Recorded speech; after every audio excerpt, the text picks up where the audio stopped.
আজকে কিন্তু আমার ডিমের রেসিপি একদমই আলাদা। এই রেসিপিটার নামটাও কিন্তু একদমই আলাদা, খেতেও কিন্তু একদমই আলাদা হয় সব রেসিপি থেকে। তো এই রেসিপিটির নাম ডিম মহারানি। হ্যাঁ, এইটি কিন্তু একদমই খেতে আলাদা হয়। তো এইটি কীভাবে বানিয়েছি সেটাই দেখে নিন।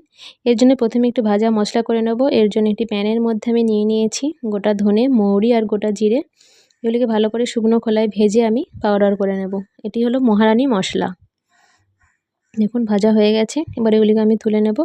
এদিকে একটি পেস্ট করে নেব, তার জন্য নিয়ে নিয়েছি আমি পেঁয়াজ কুচি, আদা, রসুন আর কাঁচা লঙ্কা। এগুলিকে ভালো করে আমি পেস্ট করে নেব একটা। দেখুন হয়ে গেছে। এবার আরেকটা পেস্ট তৈরি করব, তার জন্য আমি নিয়ে নিয়েছি কাজু বাদাম আর কাঠবাদাম। আমি 10 মিনিট আগে জলে ভিজিয়ে রেখেছিলাম, তো সেইগুলি আমি একটু দুধ দিয়ে পেস্ট করব। এবার ওই কড়াইয়ের মধ্যে একটি নিয়ে নিয়েছি আমি সর্ষের তেল, তার মধ্যে দিয়ে দিলাম নুন। এবার নুনটি দিয়ে, হলুদ গুঁড়ো কিন্তু দেওয়া যাবে না, শুধু নুন দিয়ে ডিমগুলোকে আমি একটু লাল লাল করে ভেজে নেব। ডিম সেদ্ধ করা আছে আমার আগে থেকেই। তো এই ভাজা হয়ে গেছে অল্প একটু করে লাল করে। এবার এগুলোকে তুলে নেব। ওই তেলের মধ্যে ফোড়ন দেব তেজপাতা, দারুচিনি, এলাচ আর গোলমরিচ।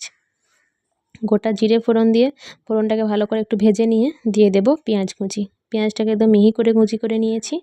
পেঁয়াজ কুচিটা ভালো করে আমি লাল লাল করে ভেজে নেব। এবার এর মধ্যে দিয়ে দেব যে পেস্টটা আমরা তৈরি করলাম পেঁয়াজ আদা রসুনের, সেইটা।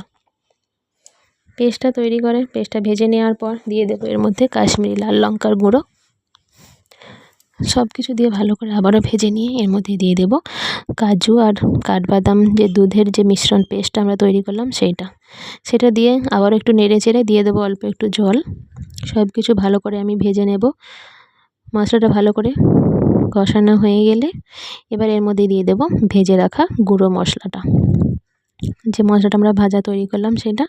মশলাটা ভালো করে কষিয়ে নেওয়ার পর দিয়ে দেব ভেজে রাখা ডিমগুলো দিয়ে একটু ভালো করে ভেজে নেওয়ার পর দিয়ে দেব 1 বাটি মতো দুধ। দুধ দেওয়ার কারণেই কিন্তু এইটির নাম মহারানি, আর এইটির টেস্ট কিন্তু একদমই আলাদা হয়। আপনারা একবার হলেও কিন্তু বানিয়ে দেখবেন। দেখুন ডিম মহারানি আমার একদম রেডি। রুটি বা ভাতের সাথে খেতে কিন্তু দারুণ লাগে। তো আজকে আমার ভিডিও কেমন লাগলো, আমার রেসিপি কেমন লাগলো, অবশ্যই কিন্তু কমেন্ট করে জানাবেন। আর আমার ভিডিও যদি ভালো লাগে অবশ্যই লাইক করে সাবস্ক্রাইব করে পাশে থাকবেন। অবশ্যই কমেন্টে